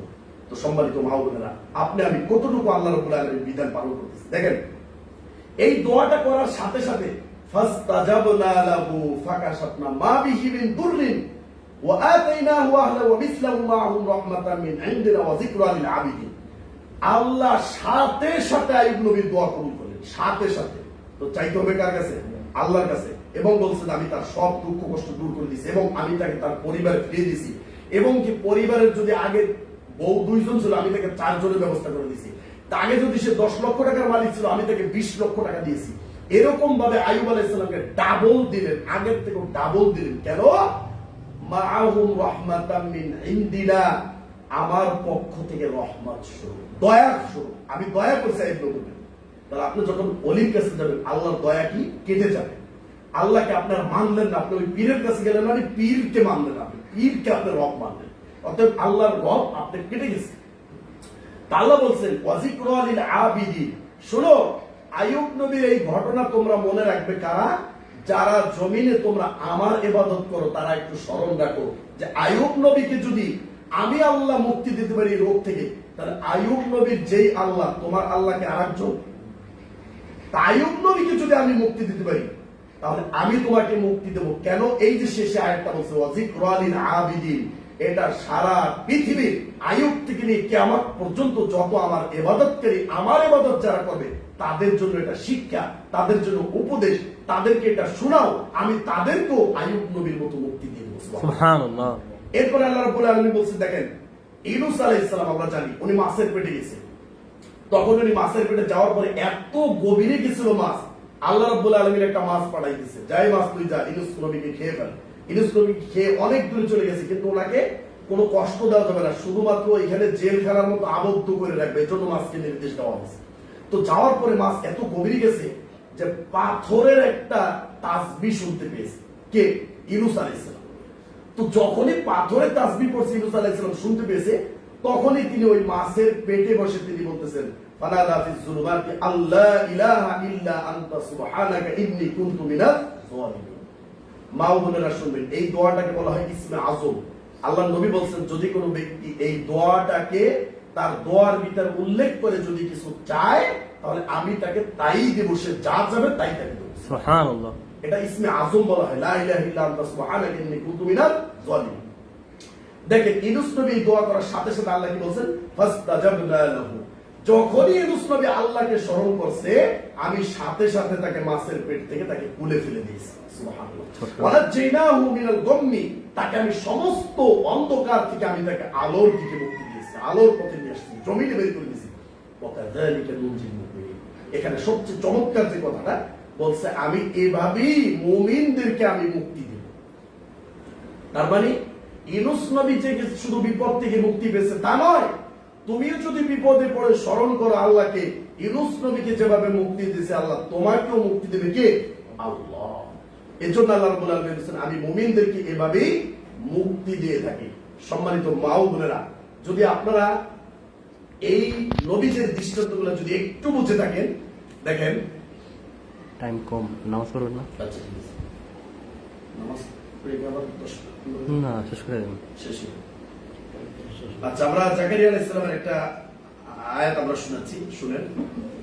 তো জাকারিয়া আলাইহিস সালাম আল্লাহর কাছে দোয়া করেছিল, ওনার বয়স ছিল তখন প্রায় 80-র ঊর্ধ্বে, ওনার স্ত্রী ছিল বন্দা, সন্তান হয় না।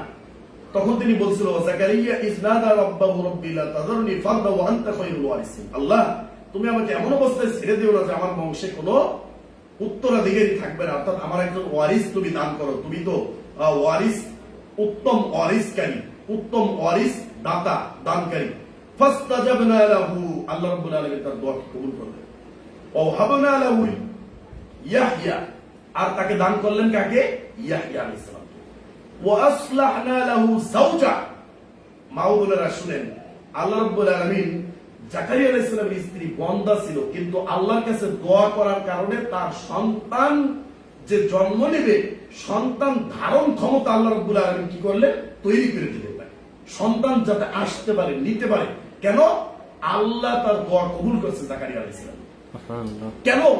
এই যে কোরআনের আয়াতটা দেখেন, ইন্নাহুম কানু ইউসারিউনা ফিল খায়রাত, তারা কল্যাণকর কাজে প্রতিযোগিতা করত, তারা কল্যাণকর কাজে প্রতিযোগিতা করত। ওয়ায়াদউনানা রাগাবাও ওয়া রাহাবা, আপনাকে যেটা আমরা শোনাতে চেয়েছি যে তারা আল্লাহকে ডাকতো তাদের মনে ভয় এবং আশা নিয়ে। ওয়া কানু লানা খাশিন, আর তারা ছিল ভীতু সন্তুষ্ট, তারা আল্লাহকে ভয় করত। তো যে সমস্ত মা ও বোনদের সন্তান হয় না বা যাদের সন্তান হয় না, তারা যদি এই আয়াত থেকে 3টা কথা নিতে পারে, আমরা এই কোরআনের দিকে তাকেই বলতে পারি, যদি জাকারিয়া আলাইহিস সালামকে আল্লাহ সন্তান দিতে পারে, তাহলে অবশ্যই আপনার বিশ্বাসটা যদি এভাবে থাকে, তাহলে আপনাকেও সন্তান দিতে হবে। কারণ জাকারিয়া আলাইহিস সালামের স্ত্রীকে 80 বছর বয়সে, ইব্রাহিম আলাইহিস সালামের স্ত্রীকে যদি 100 বছর বা 90 বছর বয়সে যদি আল্লাহ সন্তান দেয়, বৃদ্ধা বয়সে বন্দা থাকা অবস্থায়, তাহলে আপনার বউ, আপনার আমার স্ত্রী মাত্র বিবাহ হয়েছে 4-5 বছর হয়েছে, বন্দাও না সে, তাদেরকে সন্তান আল্লাহ দিতে পারে না। কিন্তু আমাদের ভুল আছে কোথায়? এই যে আল্লাহ রাব্বুল আলামিন বলছেন যে আপনাকে কল্যাণকর কাজে বেশি এগিয়ে থাকতে হবে। মা ও বোনেরা, সকালবেলা উঠে কোরআন পড়বেনই পড়বেন, বাচ্চাদেরকে কোরআন পড়ার জন্য অবশ্যই বলবেন। আপনার বাচ্চা কোন হাতে খাবার খাচ্ছে এটা আপনি দেখবেন, আপনার বাচ্চাকে আপনি শিখাবেন আউযুবিল্লাহ বিসমিল্লাহ, সূরা ফাতিহা শিখাবেন। সারা জীবন যতদিন পর্যন্ত ওই বাচ্চা পড়বে, ততদিন পর্যন্ত ওই মা সওয়াব পাবে। সুবহানাল্লাহ। তাহলে একটা বাচ্চা কোন হাত দিয়ে খায়, সে বিসমিল্লাহ বলে কিনা, খাবার পরে আলহামদুলিল্লাহ বলে কিনা, বাথরুমে কোন পা দিয়ে ঢোকে, বাথরুম থেকে কোন পা দিয়ে বের করে, সবগুলো খেয়াল করবে কে? মা। তাহলে এই কল্যাণকর কাজে প্রতিযোগিতা করার কারণে ওই মা সওয়াব পাবে, ওই সন্তান যে আমলগুলো করবে মায়ের আমল নামে সে সওয়াব হবে। অতএব একজন সন্তানকে গড়ে তোলার জন্য মাই সবচেয়ে বড় ভূমিকা। মায়ের শক্ত অবস্থান থাকতে হইব। মেয়েদেরকে পর্দায় রাখবে কে? মা। সন্তানদেরকে কোরআন পড়তে পাঠাবে সকালবেলা, নিজে পড়বে, এটা পড়তেই হবে যত কাজ থাক।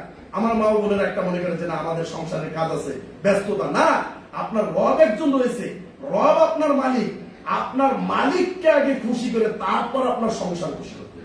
অতএব যেই কাজ আপনি 2 ঘন্টায় করবেন, যদি সকালে কোরআন পড়ে ফজরের নামাজ পড়ে যদি আল্লাহকে খুশি করে আপনি ওই কাজ করেন, তাহলে ওই কাজ আপনাকে আধা ঘন্টার ভিতরে আল্লাহ করেন সহজে করে দেবেন। সুবহানাল্লাহ। অতএব মা ও বোনেরা সকালবেলা কোরআন পড়বেন, 5 ওয়াক্ত নামাজ পড়তেই হবে। আল্লাহ নবী বলছেন যেই মা ও বোনেরা 5 ওয়াক্ত নামাজ পড়বে, রমজানে রোজা রাখবে, স্বামীর খেদমত করবে, নিজেদের লজ্জাস্থানকে হেফাজত করবে, জান্নাতের 8টা দরজা তার জন্য খুলে যাবে। যে দরজা দিয়ে মন চায় সেই দরজা দিয়ে সে জান্নাতে প্রবেশ করবে। সুবহানাল্লাহ। অতএব আপনাদের জন্য জান্নাতটা একেবারে সহজ, শুধুমাত্র শিরক থেকে, বেদাত থেকে বেঁচে থাকতে হবে। এই সন্তান জন্ম থেকে নিয়ে শুরু করে তারপর আপনার এই বিবাহ বার্ষিকী, তারপরে জন্মবার্ষিকী, মৃত্যুবার্ষিকী, আরো অনেকগুলো শবে বরাত, শবে মেরাজ নিয়ে যেই ধরনের সমাজে প্রচলন রয়েছে, অনেক ধরনের দুরূদ প্রচলন রয়েছে, যেই দুরূদ ইসলামের ভিতর নেই। দুরূদ সবচেয়ে উত্তম দুরূদ আল্লাহুম্মা সাল্লি আলা মুহাম্মাদ, দুরূদ ইব্রাহিম, যেটা এটা পড়বেন। আপনি 5 ওয়াক্ত নামাজ পড়েন, নামাজের পরে আয়াতুল কুরসি পড়েন, সাইয়্যিদুল ইস্তিগফারটা পড়েন, 33 বার সুবহানাল্লাহ, 33 বার আলহামদুলিল্লাহ পড়েন, আর সকালে 3 বার কুল হুয়াল্লাহ, নাস, ফালাক 3 বার করে পড়েন, সন্ধ্যার সময় মাগরিবের সময় 3 বার করে এগুলো পড়েন। আপনাকে কোনো জাদুকর জিন কোনো কিছু ক্ষতি করতে পারবে না, বাচ্চার কোনো বদনজর লাগবে না। বাচ্চাকে সূরা ফাতিহা পড়ে, নাস, ফালাক পড়ে, কুল হুয়াল্লাহ পড়ে, আয়াতুল কুরসি পড়ে ফুদান, কোনো বদনজর বাচ্চা লাগবে না, কোনো জিন ক্ষতি করতে পারবে না। তো মা বোনরা 5 ওয়াক্ত নামাজ পড়বেন, কোরআন প্রতিদিন 1 পৃষ্ঠা হলেও আপনি পড়বেন। কোরআনের এত বরকত, আপনার স্বামীর ইনকামে কিভাবে বরকত হবে এই কোরআনের উসিলা আপনি কল্পনা করতে হবে না। কোরআন পড়ে দোয়া করবেন, দোয়া কবুল হবে। কোরআন পড়ে আপনি যা আল্লাহর কাছে চাইবেন, আল্লাহ আপনার দোয়া কবুল করবে। কোরআন এত বড় একটা বরকতময় বিষয়। অতএব প্রত্যেকটা মা বোনকে কোরআন পড়া শিখতে হবে, পর্দা আপনার জন্য করতেই হবে, কোরআন আপনাকে পড়তেই হবে, সন্তানকে আপনি প্রত্যেকটা জিনিস খেয়াল করবেন, ইসলামী ভাবে আপনি গড়ে তুলবেন তাকে, এটা আপনার জন্য দায়িত্ব থাকবে। আর শিরক বেদাতের যে জিনিসগুলো রয়েছে আমরা ইনশাআল্লাহ আপনাদেরকে পর্যায়ক্রমে আরো এই আলোচনাগুলো শোনাবো, যে কি ধরনের শিরক এবং বেদাতের সাথে আমাদের মা বোনেরা শরীক আছে, আমরা এগুলো আপনাদেরকে শুনিয়ে থাকবো ইনশাআল্লাহ। আপনারা এগুলো থেকে বেঁচে থাকবেন।